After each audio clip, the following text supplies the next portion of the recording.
gangs are very.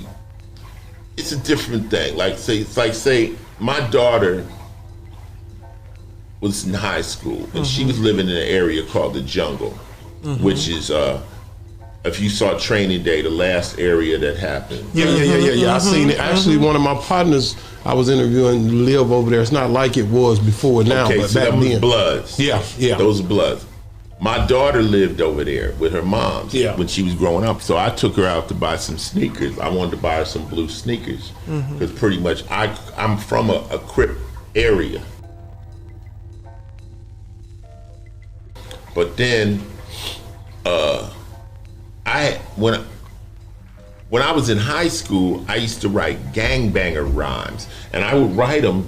I didn't even know what rap was, but I would write these rhymes for the gangs to just pretty much entertain these niggas. I never joined the gang because you're not in a gang, you're from a gang. Like a gang, LA gangs are based around neighborhoods. So if I'm not, what neighborhood did you grow up in? I'm down in the country. I'm in Texas, you know. So what neighborhood? What an award or? No. It's not a ward or nothing. It's just when you're in the country, you got a space here or space there, and you know it's not like you. I know what you're talking about. Like New Orleans got them wards, like the Fifth Ward. Okay, so let's say if I'm in New Orleans, so I'm from Fifth Ward. See, that would be a gang, right? Fifth Ward, whatever. You can't get in it. You're from it. Yeah. No, you already in it. You're in it. So if you were rolling 60 Crip, that means you live in the 60s. That's the 60s. If you ate trays, you live in the 80s. That's right. You 111s, you live in. So that's how it. So and just because you live there, that don't mean that you have to be a part of it. You're part of it, rather like you're or not, join it. You're not an active gang member. See, there's a lot. Gangs are very. It's a different thing. Like say my daughter was in high school and she was living in an area called the Jungle, which is if you saw Training Day, the last area that happened. Yeah. I seen it. Actually, one of my partners I was interviewing live over there. It's not like it was before now, but so back that was then. Bloods. Yeah. Those are Bloods. My daughter lived over there with her mom when she was growing up. So I took her out to buy some sneakers. I wanted to buy her some blue sneakers because pretty much I'm from a Crip area.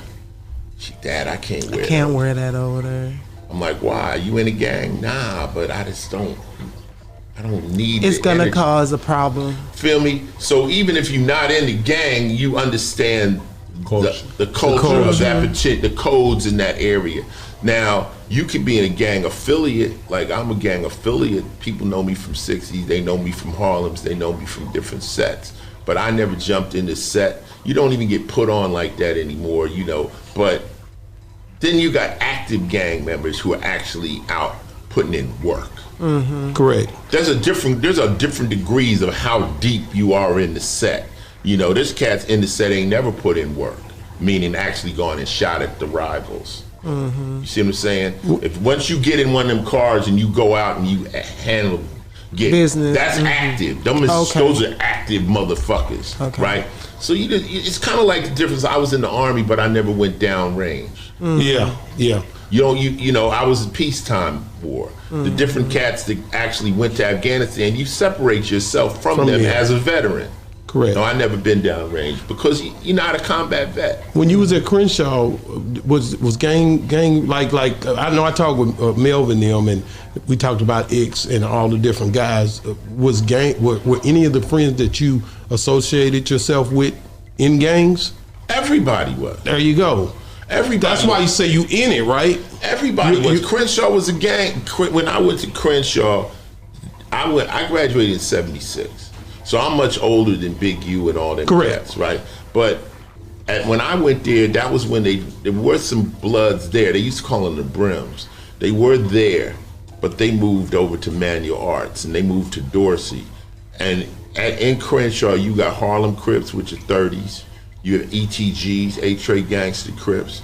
You've got Hoover Crips, right? And who are no longer Hoover Crips, now they're Hoover Criminals. They're not Crips or Bloods, right? Oh. And then they That's were right. They were orange. I didn't know that part. They were orange, and then you have the '60s, which Crenshaw actually is in the 60 hood. That you know. So that being said, if you know enough people, say you a gang member, right? If you my motherfucking man, I'm good. You follow me? If you fucks with me, I'm good. I don't need to be in the set. I'm good. If I got a problem, I got you, Ice. So being an affiliate, the beauty of being an affiliate is you don't have beef with the other set. That's right. As soon as if I jump into Harlem Crips, the 30s, I got beef with all their enemies. Also, I'm held accountable to the rules of that set, which I'm not, you know. So what happened was when I was in Crenshaw and all the gang shit was going around, I started to slide over toward the players. Now, at the same time, they were gangbangers, they had players, cats that was wearing tailors, you know, getting their clothes made, shooting dice, wearing perms. The fly cats, right? But we had pistol too. But you could float amongst the gangbangers because gangbangers are looking for the enemy. They're not really looking for just somebody outside. If I banged on you, say, yo, what's up, cuz? You know, this roll 6. You say, nigga, I don't gangbang. Okay, all right, I in my brain, I punked you. Wow. And in your brain, you like, I'm not even with that. Keep it moving. They not really out, they looking for somebody to say, bang back. Like, what's happening? Bow. Oh, there we go. We got the conflict. The conflict, yeah. So anyway, the gang shit was happening at Crenshaw heavy when I first started. But if when you say my era, that was the era of Tookie. Correct. That was the area of Jamel. Correct. That was the area of era of all these Cutes, Rusty, all the legendary Barefoot Pookie. Yep. All these. Those are the OGs when Crippin' was really starting in LA. And then you got all the different blood gangs and stuff. See, anything that's not a Crip is a blood by default. Meaning everything that I'm giving you gangbanging one. Oh shit, I spent my life out there. So everything that's a Crip will be followed by a Crip. Harlem Crip, Hoover Crip, Playboy Crips, whatever. 40 Crip. Venice Shoreline Crip. Anything else, Inglewood Family. They don't call themselves Inglewood Family Bloods. They're just Inglewood Family. Athens Park Boys, Denver Lanes, Pyrus.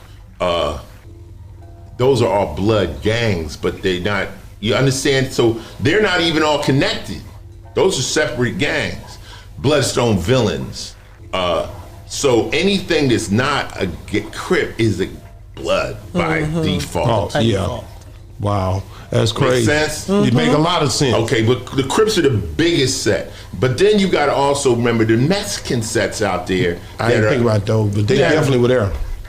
They're 18th Street, probably 18th Street is huge.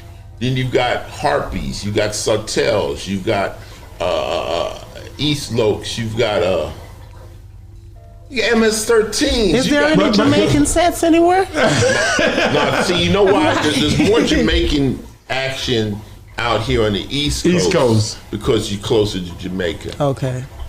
LA is Mexico. Right. La Cienega, La Brea, Los Angeles. Right. We are Mexico. So the Mexican situation is serious. Let me